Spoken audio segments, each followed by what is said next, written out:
kong pinaglaban ang ating pagmamahalan. Ngunit sa huli, ako ay yung sinaktan at iniwan.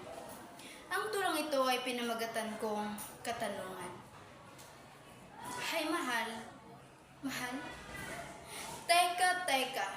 Oo nga pala, nakalimutan ko bigla, matagal na nga pala tayong wala. Nahanap mo na ba sa kanya yung pilit mong hinahanap sa akin? Naparamdam mo ba sa kanya yung hindi mo naparamdam sa akin?